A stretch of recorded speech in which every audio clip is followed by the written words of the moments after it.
ఈ award function కోసం మీరు ఎలా ఫీల్ అవుతున్నారు? చాలా హ్యాపీగా ఉంది. International talent film festival 2025 awards doctor Vamsikrishna గారు ఈ అవార్డ్స్ ఇంకా ప్రజెంట్ చేస్తున్నందుకు చాలా హ్యాపీగా ఉంది. అండ్ ఆయన ఇంటర్నేషనల్ నేషనల్ లెవెల్లో కూడా ఈ అవార్డ్స్ ని ఇవ్వడం అండ్ ఇంత భారీ ఎత్తున అసలు హాల్ చూస్తుంటే అర్థమవుతుంది ఎంతో మంది ఉన్నారు.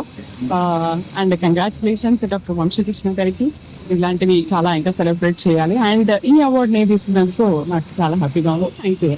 మీ అప్కమింగ్ ప్రాజెక్ట్స్ ఏంటి? అప్కమింగ్ ప్రెసెంట్ అండి. సో 20 years నాకు ఎక్స్పీరియన్స్ జర్నీ నుంచి నేను ఆల్రెడీ ఎన్టీవీ న్యూస్ పాయింట్ 9 ఇలా న్యూస్ ఛానల్స్ చేస్తున్నాను. అండ్ అంతకుముందు గ్యాప్ లో నేను మూవీస్ అవి కూడా చేశాను. అంతకుముందు మెరిసే అండ్ ఎన్టీఆర్ కథ నాయకుడు ఇలాంటి మూవీస్ చేశాను. And మళ్ళీ నా కెరీర్ ని మళ్ళీ న్యూస్ వైపు తీసుకొచ్చి కంటిన్యూ అవుతున్నాను. సో ఈ క్రమంలో ఇది నా 37th అవార్డు. నాకు డాక్టర్ వంశీకృష్ణ గారు 37th అవార్డు నేను తీసుకోవడం ఆయన దగ్గర అనేది నాకు చాలా thank you ma'am. Thank you.